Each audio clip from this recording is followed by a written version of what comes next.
On est parti. Alors ça, c'est normalement ce que vous avez toutes et tous lu sur l'événement, puisque c'est comme ça que j'en ai parlé, alors que je n'avais encore rien fait. Voilà, ce qu'il faut, ça c'est le principe du MVP, il faut toujours faire semblant d'avoir un truc, vous faites une landing page, et puis voilà, si les gens s'inscrivent, après vous êtes emmerdés parce qu'il faut faire la conférence. Donc moi j'étais très emmerdé, parce que c'est parti très très vite, beaucoup trop vite. Je ne comprends toujours pas comment c'est parti. C'est une soirée, c'est un événement très personnel et très émouvant pour moi, pour 3 raisons. La première, c'est parce que voilà, moi, j'en reviens pas d'intervenir ici ce soir, c'est très signifiant pour moi parce qu'il n'y a pas si longtemps, et elles sont encore en ligne et je vous les recommande vivement. Bah voilà, je regardais les vidéos de Jesse James Garrett que Sylvie faisait venir en France et qui s'exprimait sur l'UX design qui était bien installé en anglo-saxon mais encore naissant sur le territoire français.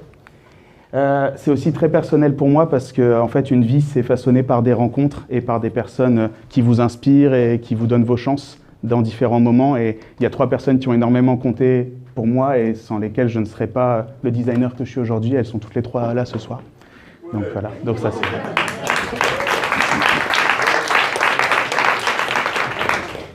Et puis voilà, c'est aussi très personnel parce que c'est un sujet très personnel, parce qu'il faut que je vous raconte comment cette conférence a eu lieu, pourquoi je l'ai faite comme ça. Tout simplement parce que voilà, je suis intervenu, j'ai eu la chance d'intervenir en avril dernier pour l'ouverture du chapitre français Google Design Sprint. Voilà, donc on s'est bien marré, tout ça, on a fait plein de conférences. Et à la fin, Grandin et tout, il a dit ouais, viens refaire un truc à UX Paris. Alors moi j'ai mal compris, j'ai dit ouais, ok, je reprends les slides de Google, je m'embête pas trop, et puis je refais la même. Il fait ouais, si tu veux. Voilà, tout ça. Puis alors j'appelle Sylvie, puis Sylvie elle fait ouais, non, mais le design sprint, on a déjà eu un truc il y a 3 mois, ça va les gonfler et tout, c'est trop tôt. Tout ça, je dis mais alors fais-moi une commande, tu veux quoi? Et là, bien sûr, en mentor avisé, Sylvie me dit oh, t'as un blog, t'as un site, tu postes des trucs et tout.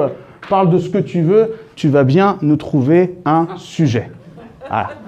Donc ça, c'est moi juste après, hein, mais bien sûr, ça ne se voit pas. Moi, je suis au téléphone et je fais « Ah, bien sûr, certainement » et tout, et là, tu raccroches. Et ça a été, douloureux, mais ça a été aussi une bonne opportunité de faire un peu d'introspection sur pas mal de choses que j'avais publiées ces dernières années, plein de réflexions que j'avais eues. Et c'est là où je me suis dit « Tiens, c'est marrant, et si je parlais de ça finalement, et si je l'orientais comme ça, cette conférence ?» Et si je venais leur parler de cette chose avec laquelle ils ne sont pas nécessairement toutes et tous familiers, qu'est le marketing. Alors voilà, c'est la première fois que je donne cette conférence, je l'ai préparée spécialement pour ce soir. Je ne sais pas combien de temps elle dure, c'est la première fois que je la donne, donc on va le découvrir ensemble. Voilà, donc si à un moment donné c'est vraiment plus possible, évanouissez-vous et puis on passera au buffet et aux bières. Pour celles et ceux que je n'ai pas la chance de connaître, je m'appelle Rémi Rivas.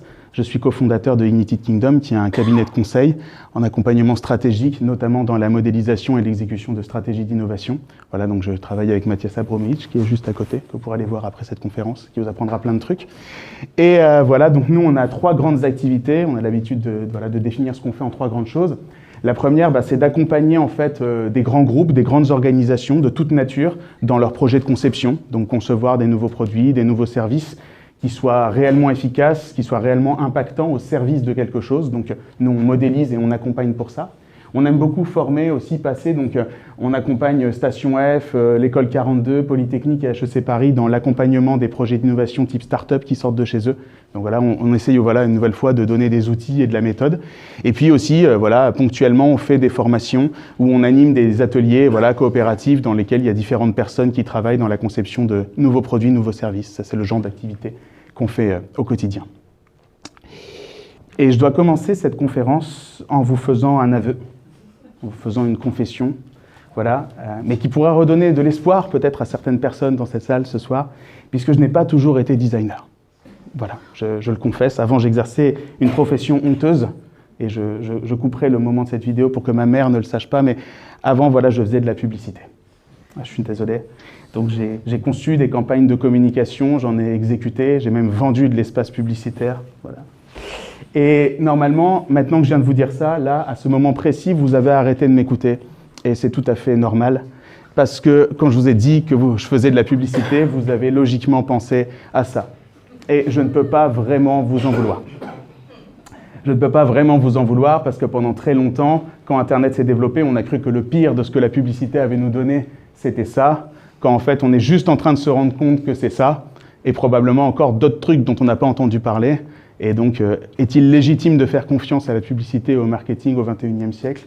je pose la question, je comprends tout à fait qu'on puisse être dubitatif là-dessus. Mais, consoeurs et confrères, je viens en paix. Et la main tendue, parce que c'est l'objectif que je me suis fixé pour cette conférence, un peu ambitieux peut-être, de réconcilier ces deux disciplines qui se parlent peu, en définitive, qui se connaissent mal, et pourtant à la convergence desquelles il y a vraiment, selon moi, quelque chose d'intéressant à faire, quelque chose d'intéressant à comprendre, particulièrement quand on se retrouve embarqué dans ces projets extraordinaires que sont les conceptions de nouveaux produits ou nouveaux services. Alors, quand vous ne savez pas comment démarrer une conférence, ça c'est un truc, il faut toujours prendre une citation de quelqu'un de beaucoup plus intelligent que vous. Voilà, donc là j'ai pris Peter Drucker, ça marche bien, c'est un peu le Koivin de chez nous, c'est un peu le John Maeda du marketing. Et donc Peter Drucker nous dit, parce que la finalité d'une société est de créer des clients, en fait les entreprises qui font du commerce ont il insiste, seulement deux fonctions basiques, le marketing et l'innovation. Le marketing et l'innovation produisent des résultats, tout le reste sont des coûts. C'est une assertion assez poignante. Et elle est intéressante parce que, avant de parler de marketing, on va se demander qu'est-ce qui se cache derrière cette terminologie, l'innovation. Un mot un peu fourre-tout qu'on entend beaucoup aujourd'hui, à tort et à travers. Et pour dire ce que l'innovation est, il faut peut-être commencer par répondre à qu'est-ce que l'innovation n'est pas. Et comme vous n'êtes probablement pas sans l'ignorer, l'innovation n'est pas l'invention. C'est très différent. Il y a un endroit merveilleux en Suède, où je ne me suis jamais rendu personnellement, mais je vous invite à vous rendre néanmoins, qui s'appelle le musée de l'échec. Et dans ce musée, en fait, voilà, le curateur du musée a fait une collection comme ça, improbable, de produits qui ont été sortis par des grandes firmes, des grandes corporations qui avaient tout pour réussir, des parts de marché, un discours, une crédibilité établie, et alors ça c'était génial, ça traduisait les aboiements de ton chien. Ton chien il aboyait et l'enceinte te disait de quoi il avait besoin. True story. Ça n'a pas marché. Comme beaucoup d'autres choses qui n'ont pas marché, comme ce chapeau d'IKEA par exemple, pour des raisons plus ou moins douteuses. Et c'est intéressant parce qu'on voit qu'en fait, il ne suffit pas d'avoir une prétendue bonne idée, il ne suffit pas d'exécuter un projet, de le concevoir de bout en bout pour produire une innovation. Ça, c'est une invention, mais ça ne suffit pas toujours. Il y a aussi un film qui va sortir, je disais ça l'autre jour, je trouve ça fascinant, le teaser est génial, sur une société qui n'existe plus aujourd'hui, mais qui s'appelait General Magic, l'entreprise qui aurait inventé l'iPhone 20 ans avant Steve Jobs. Et donc, ce qui est intéressant, là, dans ce claim, dans ce titre, qu'est-ce qu'on voit? On voit qu'en fait, et c'est une règle que je vous invite c'est un constat, moi, que je fais, que je vous invite à reproduire, qui est assez passionnant. Aussitôt que vous vous prenez d'affect pour quelque chose qui vient de sortir, un produit prétendument extraordinairement nouveau, quelque chose qu'on n'avait jamais vu jusqu'à présent, et bien, de façon assez ironique, si vous cherchez, 5 ans avant, il y a quelqu'un qui a essayé de sortir le même. Et je parle de pratiquement le même, un copier-coller au niveau de l'interface, un truc extraordinaire, et ça n'a pas marché. Ça n'a pas marché parce que ce n'était pas le bon moment pour le sortir. Et c'est là qu'on voit qu'en fait, il y a une adéquation fondamentale entre l'invention et la temporalité quand on veut produire de l'innovation. Il ne s'agit pas seulement de se demander comment créer de la valeur, que faut-il lancer, mais aussi est-ce que c'est le bon moment pour le faire. Alors, quand on va voir la définition d'innovation dans le Larousse, si on revient aux fondamentaux, moi, il y a une définition d'innovation qui est très chère à mon cœur, que j'affectionne particulièrement, qui est processus d'influence qui conduit au changement social et dont l'effet consiste à rejeter les normes existantes et à en proposer de nouvelles. Alors, c'est un peu pompeux, mais ça dit beaucoup plus élégamment ce que je viens de vous dire, c'est-à-dire qu'en fait, l'innovation, elle ne se mesure pas tellement au fait qu'un produit soit adéquat ou amène de la valeur, c'est une des conditions, elle se mesure surtout dans un changement d'habitude et le fait qu'il y ait de plus en plus de personnes qui adoptent quelque chose de nouveau. On parle d'innovation à partir du moment où un changement se reflète de façon significative dans une population donnée et où du coup les habitudes évoluent. Et là, on observe une transformation. Donc on pourrait dire que l'innovation, c'est la diffusion organisée de la nouveauté.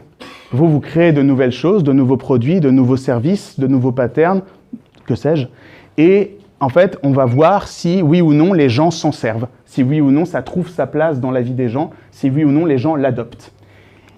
Parce que, en fait, ce qui fait la spécificité de tous les produits, de tous les services qui ont transformé notre quotidien et qui le transforment encore aujourd'hui, entre ceux qui ont survécu, ceux qui ont été dépassés par les évolutions technologiques et ceux voilà, qui sont encore d'actualité, bien qu'il y ait eu énormément, par exemple, de modifications dessus.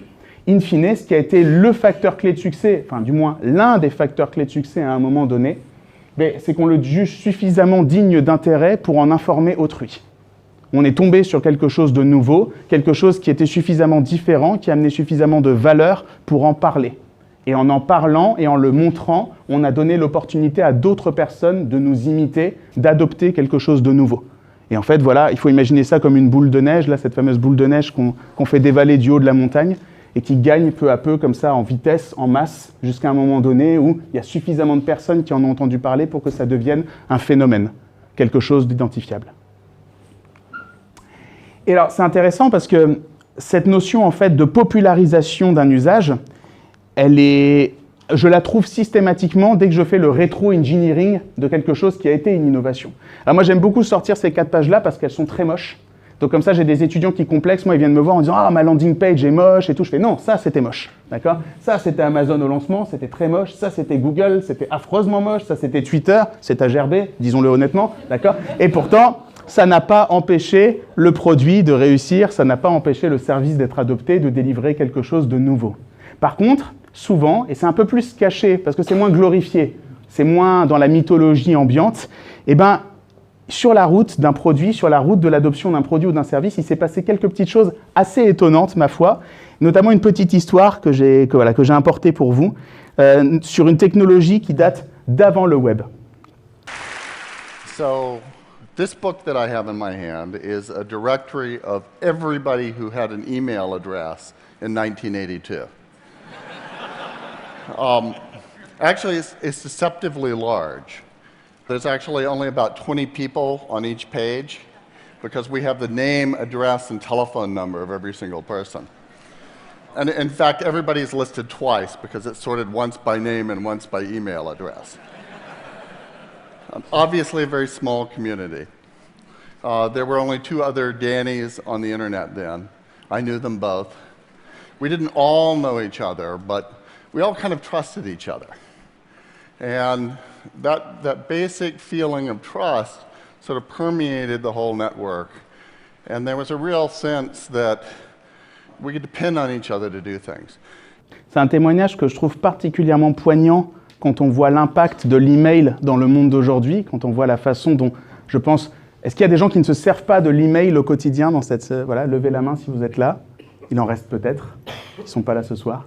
Donc quand on voit à quel point quelque chose, rétrospectivement, peut être considéré comme ayant toujours fait partie de nos vies, que hier, il n'y en avait pas, et hop, le lendemain, tout le monde l'avait, en fait, souvent, le cerveau fait un raccourci trompeur, et il oublie qu'au départ, c'est quoi, comme d'habitude? C'est une bande de nerds dans une cave, d'accord, qui fait un petit club obscur de gens qui font des trucs chelous sur des ordinateurs bien avant que le web existe, et qui ont tellement besoin, parce que ça les fait kiffer, de s'écrire d'ordinateur à ordinateur, qu'ils se débrouillent pour faire l'annuaire papier. D'accord ? Et sans cet annuaire papier, est-ce qu'on serait peut-être arrivé au niveau de diffusion du mail aujourd'hui ? Peut-être, peut-être pas. Dans tous les cas, il y a eu des efforts. Il y a eu en fait du soutien à la diffusion de cette invention, bien plus que ce qu'on peut imaginer. Les choses ne changent pas en une nuit. C'est toujours... Ça, c'est marrant quand on va voir le PDG qui a lancé Nespresso, on lui dit « Wow, overnight success !» Le succès en une nuit, il fait « Ouais, 30 years of overnight success !» Donc on voit bien qu'en fait, l'innovation... Le changement d'habitude, qu'est-ce que c'est ? C'est pas seulement des bonnes idées, c'est des bonnes idées qui se répandent. C'est des bonnes idées, en fait, qui trouvent un support, un appui, un soutien, qui se diffusent, qui contaminent peu à peu d'autres personnes, qui du coup s'en imprègnent, les adoptent dans leur vie et vont à leur tour en faire la promotion auprès d'autres personnes. Et vous êtes peut-être familière ou familier avec ce modèle qui est la théorie de l'innovation, de diffusion de l'innovation de Everett Rogers. Je ne sais pas, est-ce qu'il y a des gens qui ne connaissent pas cette courbe ? Parce que s'il y en a qui ne connaissent pas, je vais la réexpliquer. Ok, super. Alors, vous allez voir, c'est très simple. Et en fait, il y a quelqu'un qui l'explique beaucoup mieux que moi. Donc, je vous ai ramené aussi une petite vidéo de quelqu'un qui explique cette courbe de façon très intelligente. First, of course, you know, a leader needs the guts to stand out and be ridiculed. But what he's doing is so easy to follow. So here's his first follower with a crucial role. He's going to show everyone else how to follow. Now notice that the leader embraces him as an equal. So now it's not about the leader anymore, it's about them, plural. Now there he is calling to his friends. Now if you notice that the first follower is actually an underestimated form of leadership in itself. It takes guts to stand out like that. The first follower is what transforms a lone nut into a leader.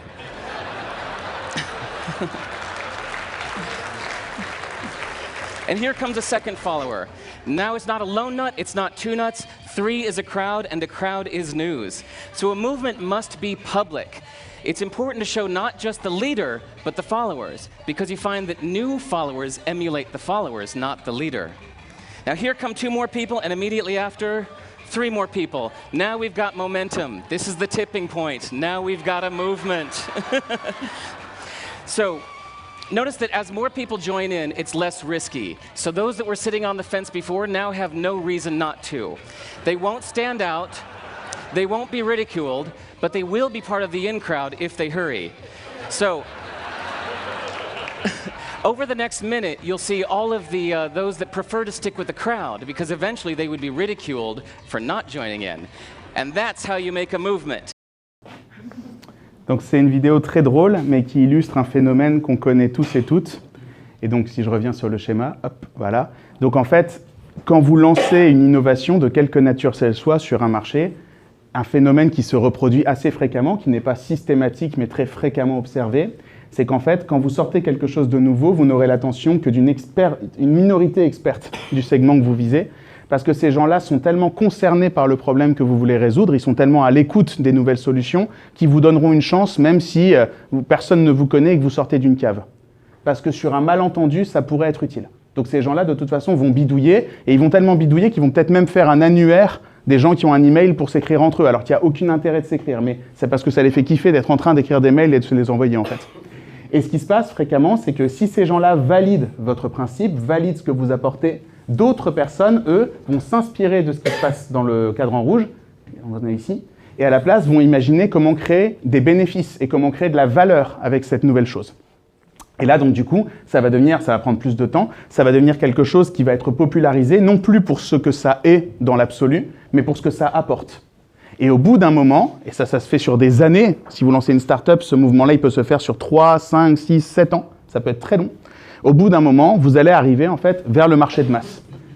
Et donc en fait, si vous essayez de lancer une entreprise, ce que vous visez, c'est le truc vert, parce que c'est là que vous allez faire beaucoup de profitabilité. Et ce que Geoffrey Moore, en complément des travaux de Rogers, a défini, c'est ce qu'il appelle le chasme, l'abîme, ici, en fait, qui est le truc que la plupart des projets n'arrivent pas à dépasser. Parce qu'en fait, quand vous vous lancez, il y a un effet de contamination, de contagion, et la question c'est, est-ce que eux, là, qui sont beaucoup moins sensibles à la nouveauté et plus frileux, ils vont suffisamment se laisser séduire par leur satisfaction à eux?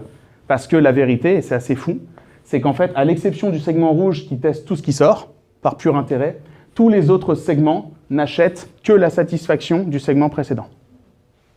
C'est de la contagion sociale, c'est de l'effet d'imitation, ça prend du temps. Donc ça, c'est le moment où ma mère a commencé à utiliser Airbnb. Ça c'est vu. Et donc en fait, quand on réfléchit comme ça, on se rend compte que ce qu'on peut qualifier d'innovation est en fait à la croisée de ce qui est perçu comme ayant de la valeur, mais également suffisamment de confiance, parce que suffisamment de personnes l'ont éprouvé et qu'on peut désormais penser que ça vaut le coup, parce que suffisamment de personnes avant nous ont pensé que ça valait le coup. Donc on pourrait dire que l'innovation, si on résumait à l'extrême, de façon très schématique et très expéditive, qui ne plairait pas du tout à Mathias, les utilisateurs adoptent vos idées et transforment leur vie avec votre solution, quand d'autres utilisateurs répandent vos idées et transforment la vie des autres personnes. Et c'est ces deux facteurs cumulés qui, peu à peu, produisent un changement. On pourrait dire, schématiquement, que le design s'occupe de la valeur quand la confiance serait rôle du marketing. Alors vous allez me dire, attends, confiance et marketing, ça ne va pas ensemble, c'est pas possible, ça et tout. Alors c'est vrai, quand il y a zéro confiance, zéro valeur, bon, il ne se passe pas grand-chose. Quand il n'y a que du marketing construit sur du rien, on sait tous et toutes ce que ça donne, hein, d'accord? Quand, bien sûr, il y a beaucoup de confiance et beaucoup de valeur, vous avez un truc génial parce que ça se répand tout seul, et ça peut aller très très vite, d'accord? Et c'est adopté très rapidement et c'est un changement, on appelle ça des phénomènes de société. Mais, et voilà, et attention, hein, je le fais avec un énorme amour pour la personne que je vais vous savoir, voilà, mais le designer sans marketeur, c'est un architecte génial mais solitaire. C'est quelqu'un qui peut imaginer des choses extraordinaires, mais qui, s'il ne sait pas en parler et s'il ne sait pas les répandre, en fait, va peut-être rester coincé de ce côté-là du schéma beaucoup trop longtemps pour survivre, peut-être. Et donc, on voit bien qu'il y a la nécessité d'articuler les deux. Il faut arriver à trouver quelque chose qui, certes, est génial, a de la valeur, ramène du changement, mais également quelque chose en qui les gens auront confiance pour arriver jusqu'à la case du haut. Ça va? Ouais? Du coup, ça nous pousse à nous interroger sur le rôle du marketing, sur le rôle de la publicité. Alors, traditionnellement, conventionnellement, la publicité, comme certaines et certains d'entre nous l'ont connue, toutes les personnes nées avant 2000 peut-être, voilà, c'était quoi? Vous êtes interrompu par un signal qui vous signifie l'existence de quelque chose. La finalité, elle est simple, c'est que vous alliez vous le procurer, donc que vous échangiez de l'argent ou toute autre forme de rétribution en échange de la proposition de valeur. Puis vous rentrez chez vous, vous ouvrez le carton, et là vous voyez de combien vous vous êtes fait enfler, grosso modo. Enfin, disons que c'est comme ça que ça fonctionnait dans le monde d'avant. D'accord? Et donc, ce qui est intéressant, bien sûr, c'est que dans ce paradigme-là, et dans cette société industrielle qu'on a beaucoup connue dans le XXe siècle, dans ce consumérisme, on arrive en fait dans un schéma qui est assez simple, ce que Seth Godin appelle le complexe TV industriel. Comme vous avez de l'argent, vous achetez de la pub. Comme vous achetez de la pub, vous êtes mieux distribué. Comme vous êtes mieux distribué, vous vendez plus. Comme vous vendez plus, vous faites plus de marge. Et avec la marge, vous rachetez de la pub. D'accord? Et ça a tourné comme ça pendant très longtemps. Et dans la mesure où on a connu un monde, alors pas moi, mais dans lequel il n'y avait que quelques chaînes de télé, quelques chaînes de radio et 3 journaux qui se battaient en duel, c'était relativement simple que ça fonctionne comme ça. Mais bien sûr, votre œil exercé l'aura remarqué, ça a un tout petit peu changé dehors ces dernières décennies. Ça a changé pour plusieurs raisons. D'abord parce qu'on a maintenant cette fâcheuse tendance à tous se parler les uns les autres sans passer par des nœuds de réseau et avec de moins en moins de hiérarchie et de moins en moins de place pour la hiérarchie. Et puis aussi parce que, là où il y avait quelques canaux pour adresser les gens il y a encore quelques décennies, maintenant on ne peut plus les compter. Il y en a beaucoup trop. Il y a beaucoup trop de façons d'adresser beaucoup trop de personnes. Donc tout le monde a la possibilité en fait de discuter avec un segment, avec une niche, avec des groupes de quelques personnes, quelques dizaines, quelques centaines, quelques millions de personnes peut-être. Et ça nous amène à cette situation étrange, relativement nouvelle, encore nouvelle pour la plupart des grands acteurs industriels, qui ne s'y sont toujours pas faits. C'est qu'en fait, vous avez un stimulus, vous dites, tiens, j'utiliserais bien ce bidule, sauf qu'au lieu d'aller voir la pub et au lieu d'aller voir en magasin combien ça coûte, vous avez accès à de l'information, et cette information, de quoi est-ce qu'elle est issue? Tout simplement de la satisfaction préalable des gens qui ont testé le bidule en question, et qui n'ont pas pu s'empêcher de laisser des traces sur Internet et sur d'autres médias pour que vous ayez accès. Et donc à partir de là, c'est ce que Google appelle le Zero Moment of Truth, ça devient beaucoup plus compliqué de mentir, parce qu'en fait, puisqu'on peut tous se parler mutuellement les uns les autres, et puisqu'on peut tous apporter du crédit et de l'eau au moulin, forcément, si vous êtes mauvais, ça se saura. Bon, l'avantage, c'est que si vous êtes bon, normalement, ça se saura aussi. Donc en fait, ce qui est intéressant, c'est que ça marche toujours, le personality endorsement, le fait de confier votre marque à une célébrité, c'est toujours quelque chose que vous pouvez faire, mais on voit bien qu'en fait, la finalité, si vous voulez être reconnu, si vous voulez que les gens vous fassent confiance, c'est pas tant ce que vous avez à dire à vos consommateurs que votre capacité à ce que les personnes qui vous aiment bien le fassent savoir. Que votre capacité à faire que les personnes qui se servent de votre solution, de vos produits, de vos services, en fait, témoignent en votre faveur et fassent savoir au monde entier qu'ils sont satisfaits par vous. Parce que vous accordez beaucoup plus de crédit à leurs propos plutôt qu'à l'énième truc que vous allez lire sur une plaquette ou dans un spot de pub télé. Je ne sais pas, est-ce qu'il y a des gens qui croient plus la pub que les témoignages utilisateurs? Ah, on a Samuel qui nous expliquera pourquoi dans la deuxième partie. Donc, qu'est-ce que c'est le marketing? C'est en fait des personnes qui témoignent, c'est des idées qui se répandent, c'est des personnes qui ne peuvent pas s'empêcher de parler d'idées autour d'elles. Alors la question maintenant, sharing is caring. Pourquoi est-ce que les gens parlent? Pourquoi est-ce que les gens ne peuvent pas s'empêcher de répandre des idées autour d'eux? Pourquoi est-ce que les gens font savoir à d'autres? Alors, je suis tombé sur une étude, je vous l'enverrai en complément des slides ce soir, du New York Times, c'est super intéressant, ils ont fait un super travail sur plusieurs milliers de personnes, ça a été très très documenté, et en fait, ils isolent comme ça différentes motivations qui semblent expliquer, pourquoi est-ce que les gens partagent du contenu, pourquoi est-ce que les gens partagent de l'information. Et en fait, on voit bien qu'il y a plusieurs dimensions qui s'entremêlent, parce que je connais les besoins des gens et je veux leur amener du contenu de qualité, parce que ce que je partage me définit dans la perception que les autres ont de moi, parce que en fait, je le considère comme un témoignage d'affect qui va nourrir ma relation avec quelqu'un d'autre, parce que c'est un sentiment d'accomplissement personnel, ou bien parce qu'en fait, ça soutient une cause ou quelque chose dans lequel je crois déjà et qu'il est important pour moi de soutenir, par exemple. Ça, c'est autant de leviers qui font que nous-mêmes, nous sommes de splendides animaux sociaux, nous ne pouvons pas nous empêcher de partager de l'information dans nos vies communes. Ça va pour tout le monde? Tout le monde m'entend bien? C'est chouette? Ouais. Super. Et c'est une excellente nouvelle pour le design. En fait, cet état de fait et ce qu'on observe et le pouvoir grandissant qui est donné aux utilisateurs et à leur possibilité de témoigner sur ce qu'ils pensent est en fait une excellente nouvelle. Parce qu'on l'a déjà remarqué il y a maintenant plus d'une décennie, la spécificité de ce que le design d'expérience utilisateur amène par rapport à des approches qui étaient beaucoup plus communes avant, comme telles que l'ergonomie ou la conception qui n'était pas centrée utilisateur, c'est qu'en fait, l'expérience utilisateur, c'est particulièrement exigeant et difficile comme discipline parce que l'idée, c'est pas tellement de faire de la pub. L'idée, c'est de faire un produit dont l'usage, dont le scénario, dont le séquencement des actions, dont la satisfaction des gens qui s'en servent soit telle que les gens qui s'en servent ont l'impression d'être dans la pub. Vous ne voyez plus la pub, vous la vivez. Quand vous utilisez le produit, c'est extraordinaire. C'est un vrai moment authentiquement extraordinaire que vous êtes en train de vivre. Parce qu'on a designé les choses de façon à ce que vous le ressentiez comme ça.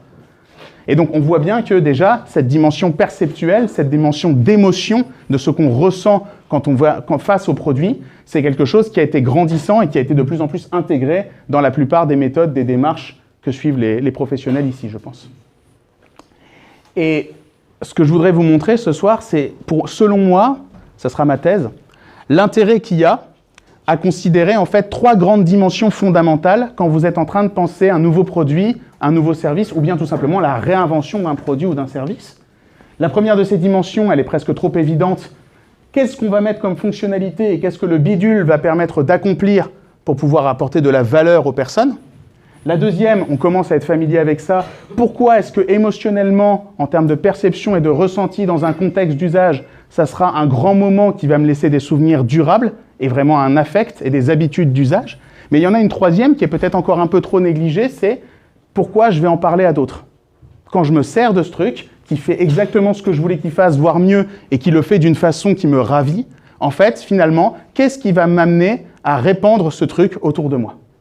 Et je pense que c'est une question qui mérite d'être posée dès le départ, parce que très souvent, j'en parlerai un peu après, c'est des questions qu'on se pose un tout petit peu trop tard dans les projets de conception, et c'est très difficile en fait de créer ça une fois que vous avez terminé de spécifier le produit et de le construire.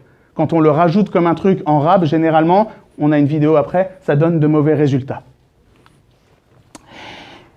Et c'est particulièrement, je pense, utile pour des designers que nous sommes, tout simplement parce qu'il y a encore un mythe très présent qui commence peut-être à disparaître un peu, voilà, selon lequel, si on construit le site, les gens viendront dessus. Si on construit l'application, les gens la téléchargeront. Si on construit l'objet connecté, les gens l'achèteront. Et malheureusement, nous, des fois, on fait des missions, on livre des dispositifs techniques, et les gens viennent nous voir, et puis ils sont pas contents. On dit, mais pourquoi vous n'êtes pas contents? Ils disent, on dit, le site, il marche pas bien. Ils font, si, il marche super bien, c'est exactement ce qu'on voulait. Et ils font, pourquoi vous n'êtes pas contents là? Ils font, parce que personne vient dessus. Et là, on fait, oui, mais il ne suffit pas de faire un joli site pour que les gens viennent dessus, c'est un peu compliqué quand même, vous savez. Mais ça, non, ils ne savent pas, en fait. Il y a encore un fantasme très installé selon lequel, si vous le construisez, ils viendront. Ce n'est pas tout à fait exact. Donc voilà, c'est ce que je viens de dire, hein, vous construisez un truc, personne ne va dessus, extrêmement frustrant. Alors ça, c'est un truc, c'est assez dingue, c'est Localytics qui était ça, ils ont un baromètre annuel. 25% des applications téléchargées ne survivent pas au premier usage. 25%. Donc il y a une application sur 4 sur l'App Store en ce moment, quelqu'un va la télécharger, il va l'ouvrir une fois, il va dire « Ah ouais, d'accord », il va la fermer, il ne va jamais la rouvrir. Voilà. Donc pensez juste à l'argent, au temps, aux personnes qui ont bossé sur une application sur 4 dans l'App Store. L'App Store doit compter maintenant plusieurs centaines de millions d'applications, je pense. Voilà, multipliez 25% par ça, quoi, à peu près. Et donc en fait, qu'est-ce que c'est que le bon marketing et en quoi est-ce qu'il peut être utile aux designers selon moi? C'est dans la capacité des designers à concevoir des produits de telle façon à ce que les utilisateurs de ces produits soient en fait les prescripteurs des futurs utilisateurs. Soit en fait, à travers leur usage direct du produit, les vecteurs par lesquels les futures cohortes d'utilisateurs arriveront, et ainsi de suite, et ainsi de suite. Et en fait, forcément, vous, ce que vous visez, ce qui est le Graal absolu, c'est que si chaque utilisateur vous en ramène plus de 1, 1,1, optimalement 2, bon 2 ça n'arrive jamais, vous avez gagné. Parce que forcément, les deux autres, ils vous en ramènent 4, etc., etc., etc., et ça se répand tout seul. Je vais vous donner quelques trucs que j'ai remarqués, qui sont autant de façons pertinentes, selon moi, de provoquer ça dans les produits ou dans les services, mais avant de le faire, il y a quelques avertissements d'usage. Alors le premier de ces avertissements, voilà, on va se concentrer au niveau marketing exclusivement sur les dynamiques d'acquisition, c'est-à-dire les fonctionnalités, les choses dans les produits qui font que les utilisateurs vous ramènent d'autres utilisateurs. Donc j'ai enlevé du spectre d'analyse les trucs pour renforcer les effets communautaires, par exemple, ou créer de la communication entre les gens. Ça, j'en parle pas dans cette conférence. Alors, le deuxième truc qu'on va tous et toutes supposer maintenant, comme ça sera fait, c'est que le produit est bien. D'accord? Parce que ça ne sauvera jamais un mauvais produit. D'accord? Ça va aider un bon produit à se populariser, mais si votre produit ne remplit pas les critères de valeur, aucune de ces techniques ne va vous sauver. On va supposer aussi que vous ne voulez pas abuser des gens et faire pression sur eux avec des systèmes pyramidaux dégueulasses. Tapez multi-level marketing dans Google et ne sortez pas votre carte bleue, d'accord? Voilà, pour siphonner votre réseau et laisser des gens sur la paille. C'est pas de ça dont on parle. On va aussi supposer que nos utilisateurs sont un peu plus intelligents que juste si on leur dit « Ah, pour voir cette vidéo de Kim Kardashian nue, mets l'adresse mail d'un copain » ou alors « Tiens, vends-moi ton répertoire et je te paye » ou alors « Ah, tiens, gagne du cashback en partageant ce truc » et qu'on va pas juste rewarder les gens et leur dire « Tiens, voilà de l'argent, tiens, voilà des trucs exclusifs, etc. » D'accord? On est un peu plus malin que ça. Et puis, comme je disais tout à l'heure, surtout, fondamentalement, ce que je vais vous montrer, c'est des propriétés qui sont intrinsèques au produit dont je parle. Donc, c'est pas de la pâte à tartiner, c'est pas le truc que vous venez mettre en couche supplémentaire sur le produit quand il est terminé. Ça, j'en parle, j'insiste dessus parce que pour avoir bossé avec Sylvie, il y a beaucoup de clients encore qui arrivent en disant « Alors, on a bidouillé un truc, est-ce que vous pouvez le rendre UX, s'il vous plaît ?» Voilà. Et alors, je ne sais pas si Sylvie a trouvé depuis le temps comment on rend UX les produits déjà finis, mais moi, j'ai pas encore trouvé. Si tu as trouvé, tu me diras à la pause tout à l'heure. Alors ça, je vous ai mis le lien, c'est Paul qui m'a envoyé il sera dans le document des slides, c'est la dernière conférence de Luc W, elle est hilarante. Et à un moment donné, il va sur ce qui est supposé être l'un des meilleurs sites e-commerce actuels. Et en fait, il rigole, et on va rigoler avec lui, parce qu'il ne peut pas acheter, il ne peut rien acheter. Pourquoi? Parce que quand vous arrivez sur le site, il y a le bandeau « Télécharge l'application » en haut, il y a l'inscription à la newsletter qui est pratiquement centrale, donc on ne voit pas le site. Donc le premier truc que vous voyez quand vous arrivez sur le site, c'est pas le site. Il faut déjà fermer le bandeau de téléchargement, fermer le bandeau de newsletter. Et après, je vous fais grâce de la vidéo qui dure des minutes entières, il vous montre comment il est impossible d'acheter sur ce site, prétendument l'un des 10 meilleurs mondiaux, parce qu'il y a tellement de pop-up et tellement de trucs de inscris-toi à la newsletter, abonne-toi, échange, machin, qu'on en perd les fonctionnalités principales. Donc c'est une magnifique contre-performance. Et c'est pour moi la parfaite illustration que ces dynamiques d'engagement, ces dynamiques de viralité, elles ne peuvent pas être intégrées au produit a posteriori, ou pas sans énormément dégrader la qualité de l'expérience qu'on voulait proposer au départ. Ça va? Maintenant que j'ai dit tout ça, on peut y aller. Donc voilà, 10 trucs et un petit bonus sympa sur comment provoquer de l'engagement, comment provoquer de la viralité, comment faire pour que vos utilisateurs ne puissent pas s'empêcher de parler de vos produits à d'autres utilisateurs.